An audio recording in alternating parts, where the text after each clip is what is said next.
How do you turn your audience into buy now customers? Okay, so you got all these people following you and you got people liking your pages and they're subscribing and it's all cool, but you're not selling anything. If you want to know how to sell to your audience and turn them into real buyers, watch this video. We're going to start right now. Hey, I'm JR Fisher. Welcome to my channel. If you're brand new, I would appreciate it if you would look down there, click that subscribe button down there, click that subscribe button so you can become part of the family, and turn on all notifications, ring the bell next to it. There's a little bell right next to it. You got to turn on all notifications. You'll become part of the VIP family, the Fisher family. And what do we do with our family? Well, we notify them before everybody else that I did a new video, so you'll get early access to all that. Now, I've been selling online since like 2009. I've sold millions of dollars of both physical and digital products. They're sold on thousands of websites, including Walmart. And how did I get there? Well, I made a lot of mistakes, but I figured out a lot of things that work, and on this channel I share with you those things that work so that you can get results fast. So have you sold to your audience yet? What have you done? Put your comments below. What have you found that works for you, or what questions do you have about turning your audiences into actual customers? Put those comments below. At the end of this video, I'm going to even give you a free course. Free, yeah, free, 100% free, has a value of $97. All you're going to have to do is click the link and learn. No credit card required. Now let's figure out how to take all those people and make them buy stuff from us. There was a cognitive psychiatrist named Jerome Burner, and he figured out that through stories, people were 22 times more likely to remember the facts if you told them a story. So the number one thing I'm going to tell you is you got to tell them a story. So basically what I'm going to tell you is we got to get into that storytelling mode. That's so very important. Today's customers need a story, and you got to be the person to give it to them. Number one, define the customer's conflict before storytelling. So you've got to kind of figure out what is wrong in their life and how your product can solve it. I know I watch YouTube a lot and I see ads for Wix.com, and every single one of the Wix ads is a story. It's a guy who said, you know, hey, I didn't know anything about making websites. Look at this beautiful website I made. Or it's some lady who said, hey, I just started my company and I thought I needed a web designer, but I didn't. I made this beautiful website. Hey, check it out. So they're all success stories of people. Now you've got to figure out what the conflicts are before you can do that, because in those ads, people are thinking, wow, it must be really hard to do a website, it must be really difficult, I could never do that. And they say in those ads, hey, it's simple, and look what a beautiful website I did, and I did this with no experience. So what you've got to do is you've got to identify the problems they're having. Now I know one of the ads I have is for my book I sell, which is ways to find products to sell online that are successful.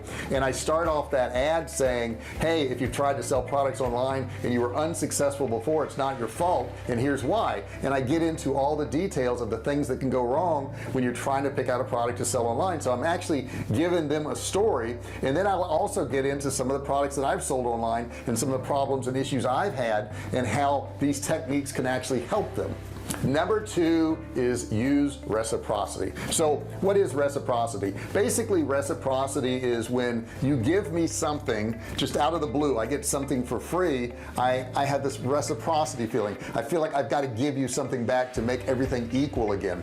So the way we do that is we can do that with downloads, we can do that with free samples, we can do that with free trainings, with webinars, whatever it is you have you want to give. As soon as you give that, and you got to provide real value too. You know, too often I'll see people do a webinar and it's a big long webinar of just selling the product. It doesn't really give any value to the people. So you got to make sure you actually give value. If you give somebody a download, it could be a very short one. It could be 8, 9, 10 steps to do something, but it's got to be something they can really use and be really helpful. Now if you don't have any of these things, let's say you want to teach people how to become better writers, the 10 steps to becoming a better writer, and you don't have one of those PDFs, Google it. It's really that simple. And I'm not saying copy somebody else's stuff, but Google it and look at 5 or 6 different people's things on, you know, steps to writing better, and put together your own PDF that talks about those things. All information is out there today. People like me who sell courses, you could probably find every single thing I teach in my course on the internet. It's really scattered. Okay, it's all over the place. It'd be really difficult. It's easier to buy my course and just go through all the steps, but bottom line is all that information's out there. So use reciprocity. Number 3, build your founding story on an obstacle. I think this is really important. Basically, it will show your audience that you can overcome an obstacle, and everybody has obstacles. I'll tell you that. When I started my business, and I tell the story over and over again because it works, but my story is that I started off selling cell phone cases, and I lost money, and I didn't do well, and I couldn't type, and I wasn't technologically advanced, and I couldn't do any of these things. And I always tell that story over and over again because some people that resonates with. They say, well, gee, I can't type, and I don't know anything about technology. Maybe I could do this too. And that's exactly why I tell that story, to show people and to demonstrate that I had an obstacle, but I overcame it. And if you show people that these obstacles out there that they think are obstacles that they can overcome, that's going to make your story more believable. Now, make sure your story is true. Okay, don't make up anything that's not true. But we all have obstacles, and if you talk about those obstacles instead of hiding them, like a lot of people will hide them and say, well, I don't want people to think I can't type. Well, I'm here to tell you, I can't type. The number one used key on my keyboard is the backspace or delete key. I know that for sure. That button's worn. It's really worn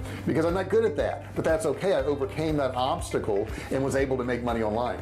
Number 4, use data to analyze your audience. Now, as you get started, as you get more and more traffic, I would suggest you polling your customers, asking them the questions. What are the pain points? What are the stumbling blocks that you're coming across right now? Why is it you can't run an ad? What are the was it images? Was it the text? Did you not get clicks? What was it? That way you'll know exactly what to do. And that's what I did in my Facebook ads course, which is a great course. I'll put a link below here.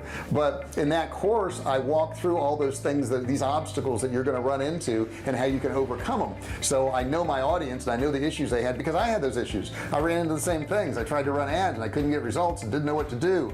And I took all that information and put it in a course so people could look at the course and say, oh, this is what I need to do. I didn't realize I need to do it this way. So if you analyze that data and learn your audience, you'll do a lot better.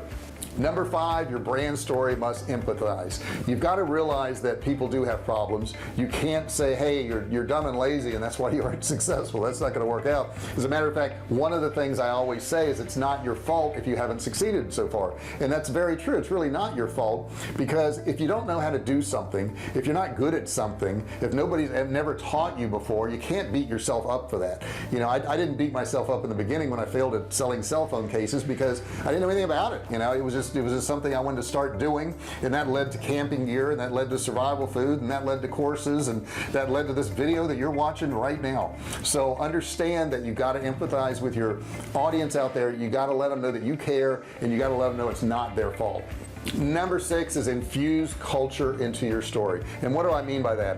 Well, if I'm speaking to the average American and I'm talking to them about making money online, I know a few things about these people. Most of these people work 40-hour work weeks. They have a family. Maybe they've got some kids. They got the weekend off. They're distracted by ball games and golf and movies and all these things. And since I know all these things about my audience, I can talk about them. When I'm talking about, you need to put in some time to run your ads, you need to put in time to find products and all that, and they say to me, well, I don't have time. You don't understand. I work all week long and I only have the weekends off. And if they tell me the story that I already know, I can say to them, no, I do understand that, because I was a single dad and I was raising 2 kids and I was working 6 to 7 days a week and I was working 10-12 hours a day. So I do get it, but I tell them I changed my culture. My culture was that I was watching TV at night, so I quit watching TV at night. I had a little bit of time on the weekend, so I invested that. So the more you know about your audience, the more you can infuse culture into your story, saying, I understand your plight and I get it because mine was the same way, but here's how you can change it. Then you're going to reach your audience much better. Number 7 is, I'm going to tell you, realize it takes time.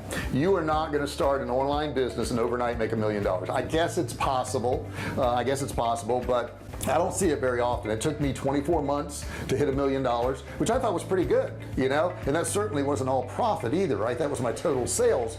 But the bottom line was it took time. And I hear people say all the time, gosh, I just don't want to spend all that time. I don't want to spend 6 months or a year building my business. I want something right now. And I understand that. And if you want something right now, now, you know, go buy a thriving business and spend millions of dollars for it, and you'll have a thriving business.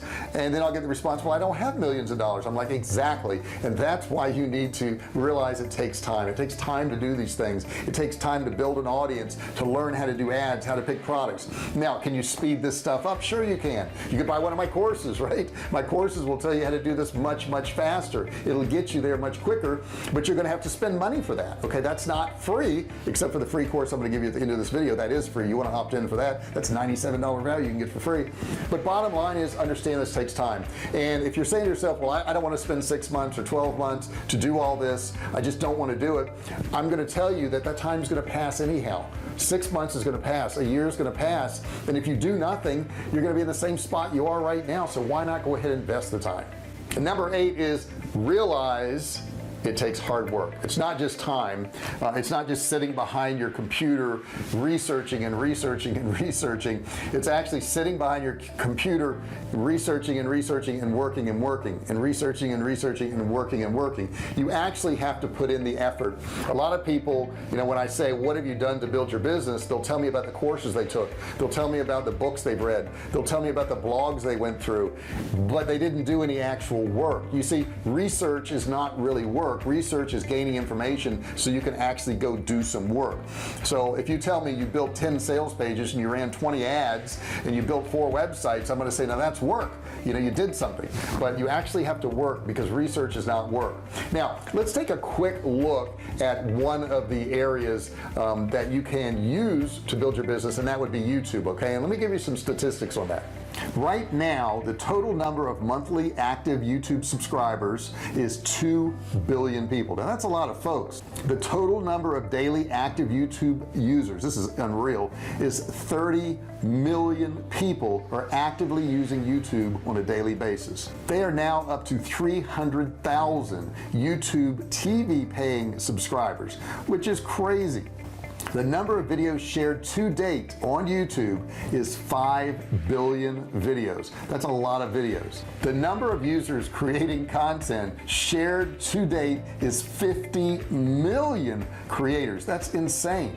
The average viewing session is 40 minutes. That's up 50% year over year, and it's also a higher number than watching TV. The number of videos watched per day, 5 billion. 5 billion videos are watched per day, and the number of mobile YouTube views per day is 1 billion plus. And check this out, the number of videos uploaded per minute is 500 hours. That is crazy. So as you can see, they put a lot of time into YouTube, and that's a great resource for you. But bottom line, building a business online is not easy. Now the cool thing is it can be incredibly profitable. We've done millions and millions of dollars of sales online, both digital and physical, and it's all because of hard work. It's not because I went into it with a lot of knowledge, though I do have more knowledge now. I'm proud of that. I still can't type. I've worked on that, but I'm pretty much going to give up on that. I'm going to use 2 fingers on one hand, 3 on another. That's just the way it is. Okay, that's not one of my talents. It's not typing. However, I was able to make money. So if you can't type, maybe that's the secret to making money on YouTube. I don't know. Check it out.